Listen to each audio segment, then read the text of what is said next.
you should report at the nearest police station. I hereby, as the Commissioner of Police, Lagos State Police Command, declare Sowore wanted.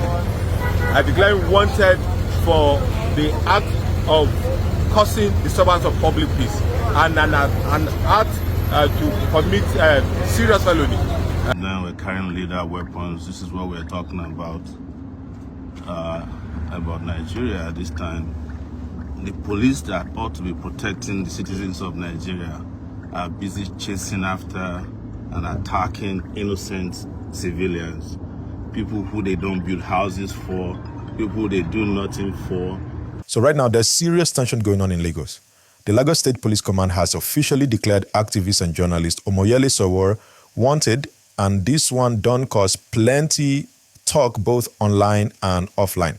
According to what's happening right now, the police said Sowore is wanted because of a planned protest in Lagos, a protest that was supposed to happen around Oworonshoki, linked to the recent demolitions that scattered people's homes and businesses. Now, while you're listening, please make sure you like this video and subscribe to the channel if you haven't already, because we bring you real-time stories just like this. And trust me, you don't want to miss the updates that are coming after this one.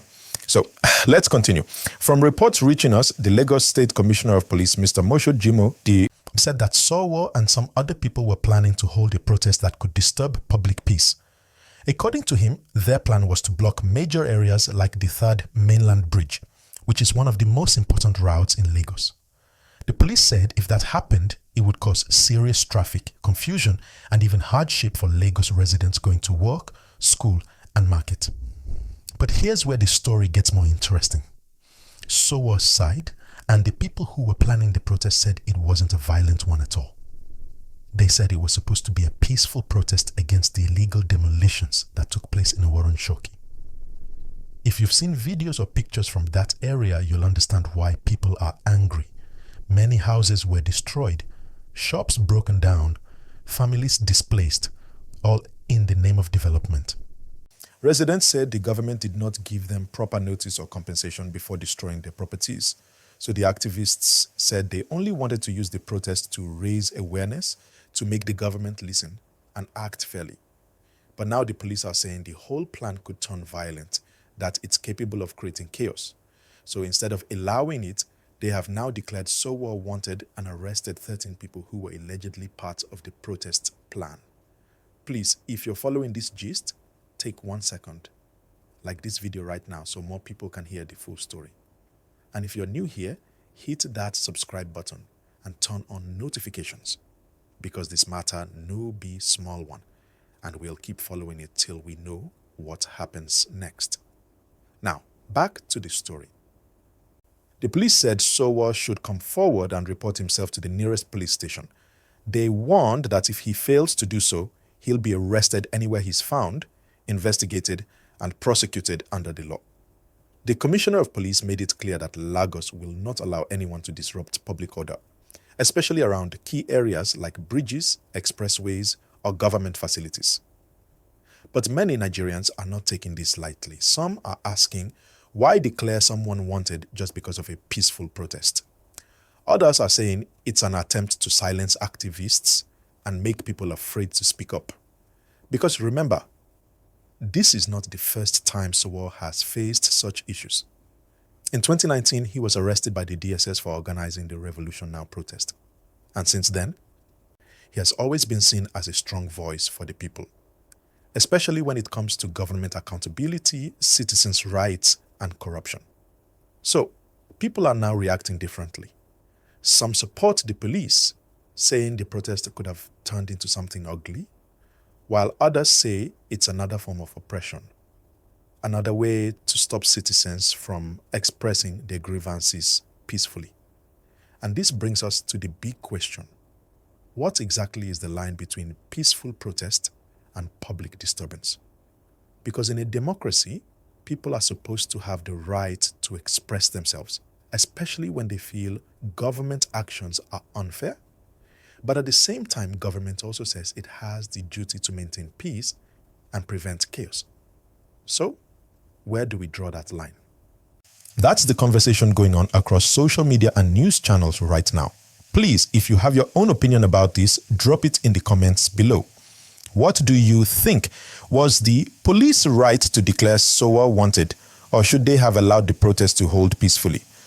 And don't forget, while you're typing, like this video and subscribe so you can follow the updates, because this story is still unfolding. Now, let's talk a bit about the demolition that started this whole issue. Residents of Oworonshoki said their houses were pulled down by government agents without proper notice. Some even claimed they were not given any compensation or relocation support. For many of them, that area was home for years. Some families said they built their houses with their life savings. Now, imagine waking up one morning and seeing bulldozers rolling in, pulling everything down. That's painful. And it's one of the main reasons Sowore and other activists said they wanted to stage the protest, to stand with those people who lost everything. According to reports, the demolition was part of a larger urban renewal plan, but residents say the government is targeting the poor and not giving them fair treatment. So, while the police are focusing on keeping order, people are focusing on survival. And that's why this issue is getting more complicated. Now, Sowore himself is yet to respond fully to the police declaration. But based on his history and how outspoken he has always been, people expect him to make a public statement soon. He's known for standing his ground, and he doesn't shy away from speaking out, no matter how powerful the people involved are. Let's pause for a moment. If you're watching this and you appreciate how we break down these stories, please like this video right now, because when you like, it helps more people see it. And if you've not subscribed, click subscribe and join the community. We post real-time updates and deep discussions about Nigeria and beyond. Now let's continue. Many people are saying that the government should focus more on dialogue than force. That instead of arresting or declaring people wanted, they could open communication lines with activists and community leaders. Because when you silence voices, you don't solve the problem. You just push it underground until it comes out again in another form. Others are also calling on human rights organizations and lawyers to step in to make sure that citizens' rights are not trampled upon. Remember, the right to protest is part of our constitution. So even if the police are trying to maintain peace, they also have to do it within the law. As this story continues to unfold, what Nigerians want to see is fairness. Fairness for those whose homes were demolished, fairness for activists trying to speak out, and fairness in how the police handle the situation. Now, let's think about the bigger picture. How do we balance freedom and security in Nigeria? Because that's really what this is about. If the police go too hard, people feel oppressed. If the government does nothing, the situation might get out of hand. So both sides have responsibilities. Activists need to protest peacefully, follow due process, and communicate clearly what they want. The police need to protect citizens, but also respect their rights. In the end, this whole situation is a test of democracy. How far can people go to demand justice? And how far can the state go to maintain order? That's what we're watching play out live right now. Please make sure to like this video, share it, and subscribe if you haven't, because this story will definitely have new updates. And as soon as there's any new development, we'll bring it straight to you here. And remember, everything we discuss here is for public awareness and understanding.